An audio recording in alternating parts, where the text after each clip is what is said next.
दोस्तों, कांतारा एक कन्नड़ भाषा का शब्द है जो कर्नाटक में बोली जाती है। का हिंदी में मतलब होता है रूहानी जंगल और इंग्लिश मीनिंग है मिस्टिक फॉरेस्ट। सन 1847 में केरला के एक केसरगोड इलाके में एक राजा अपनी पत्नी और बेटे के साथ रहा करता था। उसके पास बहुत विशाल किंगडम था, लेकिन फिर भी वह मानसिक रूप से शांति नहीं मिलती थी। एक दिन शांति की तलाश में वह एक यात्रा पर निकलता है। घूमते घूमते वह एक जंगल में पहुंचता है। वहां वह एक पत्थर को छूता है।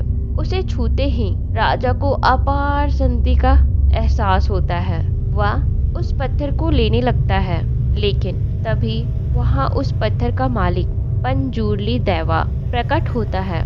वह एक देवता था और उस फॉरेस्ट की रक्षा करता था। पंजूर्ली देवा उस राजा से कहता है कि अगर उसे यह पत्थर चाहिए तो यह सारी जमीन वहां के लोगों को दान दे दे। राजा इसके लिए मान जाता है और पंजूर्ली देवा उसे वह पत्थर दे देता है, लेकिन साथ ही वार्निंग भी देता है कि अगर उसने या उसके किसी सक्सेसर ने उस जमीन को वापस लिया तो गुलिगा देवा नाम का क्रोधी देवता उस पर कहर बरपा देगा। इसके बाद राजा उस पत्थर को लेकर वापस अपने राज्य चला जाता है। वह उस पत्थर को आंगन में गाड़ देता है और फिर मृत्यु तक सुखपूर्वक रहता है। 1970 में राजा का एक वंशज राज करने लगता है। वह बेहद लालची था। उसे अपने पूर्वज की कहानी पता चलती है, जिसने एक पत्थर के बदले बहुत सी जमीनें लोगों को दान दे दी थी।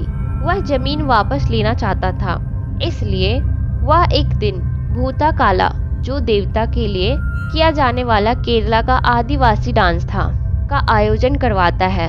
उसमें डांसर को पंजूर्ली देवा पोसेस कर लेता है। राजा उससे कहता है कि वह अपनी जमीन वापस लेना चाहता है। इस पर डांसर कहता है कि अगर ऐसा करोगे तो तुम खून की उल्टियां करके मर जाओगे। पर राजा कहता है कि तुम नाटक मत करो, तुम्हें पंजूर्ली देवा ने पोसेस नहीं किया है। इस पर डांसर कहता है कि अगर पोसेस किया होगा तो आज के बाद वह कभी किसी को नजर नहीं आएगा। फिर डांसर जंगल चला जाता है और इसके बाद कभी किसी को नजर नहीं आया। लेकिन राजा के सिर पर जमीन का लालच सवार था। वह लोगों को बुलाता है और जमीन वापस लेने की बात करता है, लेकिन इससे पहले कि वह आगे कुछ बोलता, उसे खून की उल्टियां होने लगती है और वह कुछ ही देर में मर जाता है। इसके बाद कहानी 1990 से शुरू हो जाती है। मुरली नाम के फॉरेस्ट ऑफिसर को काम दिया जाता है कि वह राजा की खाली जमीन पर फॉरेस्ट रिजर्व बनवाए, लेकिन वहां पहुंचते ही शिवा नाम का युवक मुरली का विरोध करता है, क्योंकि उसे पता था कि जमीन से छेड़छाड़ करने वाले का अंजाम बुरा होता है। शिवा दरअसल उस डांसर का ही वंशज था जो शुरू में जंगल में गायब हो गया था। वह कंबाला एथलीट था। कंबाला का मतलब भैंसों की रेस होता है, जो केरल में काफी लोकप्रिय है। शिवा को उस गांव के लैंडलॉर्ड देवेंद्र का समर्थन प्राप्त था। देवेंद्र भी शुरू वाले राजा का वंशज था। देवेंद्र कई बार शिवा को अपने परदादा की तरह भूता कोला करने को बोल चुका था, लेकिन शिवा को सारी कहानी पता थी, इसलिए वह मना कर देता था। मगर उसकी जगह अब उसका चचेरा भाई गुरुआ वह डांस करता था।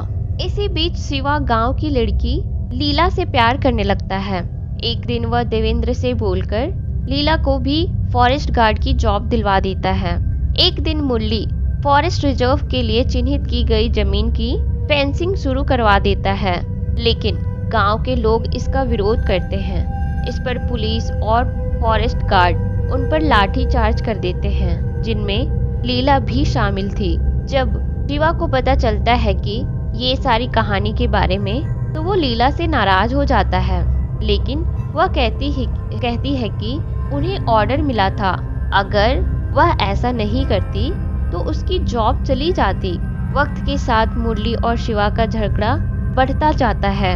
एक दिन शिवा एक जगह की बोर्ड को उखाड़ देता है। इससे मुरली कुछ पुलिस वालों को लेकर उसे अरेस्ट करने निकल पड़ता है। शिवा और उसके साथी एक जगह पेड़ काट रहे थे। गलती से वह पेड़ मुरली की जीप पर गिर गई थी। शिवा और उसके साथियों को लगता है कि मुरली और उसके साथी मारे गए हैं। वे डर जाते हैं और कुछ दिन के लिए कहीं छुप जाते हैं। कुछ दिन बाद वे अपनी फैमिली से मिलने आते हैं। शिवा लीला को सब कुछ बता देता है और कहता है कि वह सरेंडर कर देगा, लेकिन तभी मुरली पुलिस के साथ आता है और शिवा को बॉन्ड तोड़ने के जुर्म में अरेस्ट करवा देता है। शिवा उसे जिंदा देखकर बहुत खुश हो जाता है।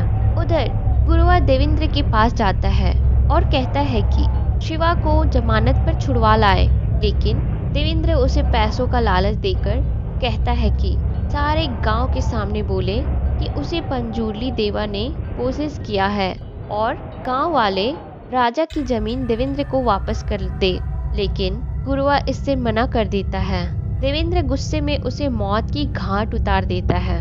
देवेंद्र को पता चल जाता है कि मुरली उसकी जमीन हड़पने के इरादे को भांप गया है, इसीलिए वह शिवा को जमानत पर छुड़ा लाता है और बताता है कि मुरली ने गुरुआ की हत्या कर दी। शिवा यह सुनकर के बहुत क्रोधित हो जाता है और मुरली को मारने के लिए निकलता है, लेकिन तभी रास्ते में उसका दोस्त महादेव मिलता है, जो बताता है कि गुरुआ की हत्या देवेंद्र ने की है और उसने खुद उसे ऐसा करते हुए देखा है। तभी देवेंद्र के गुंडे शिवा पर हमला कर देते हैं, लेकिन शिवा उन सबको पीट देता है। फिर वह गांव आता है। वहां शिवा देखता है कि मुरली सबको बता रहा था कि देवेंद्र उसकी जमीन हड़पना चाहता था, इसलिए उसे फॉरेस्ट रिजर्व बनवाया जा रहा था। शिवा उन सबको बताता है कि देवेंद्र ने गुरुआ की हत्या कर दी है। इससे शिवा और मुरली अपने गिले शिकवे भूलकर दोस्त बन जाते हैं। तभी देवेंद्र और उसके गुंडे उन पर हमला कर देता है।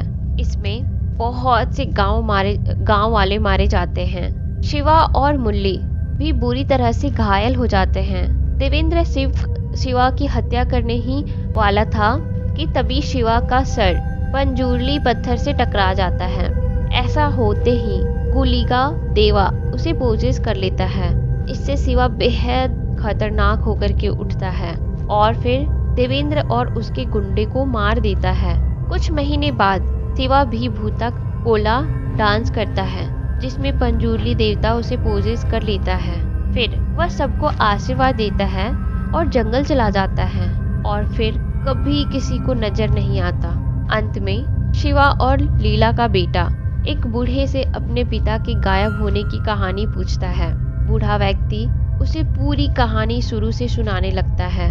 दोस्तों, ये कर्नाटका का रियल स्टोरी था। अगर आपको ये कहानी बहुत अच्छी लगी हो तो आप लोगों के साथ शेयर ज़रूर करना और कमेंट्स में मुझे बताना कि आपको ये कहानी कैसी लगी। और अगर आपके पास खुद की एक कोई रियल स्टोरी या एक्सपीरियंसेस है तो वो आप मुझे इंस्टाग्राम पे शेयर कर सकते हो। मैं आपकी कहानी को आवाज़ ज़रूर दूंगी।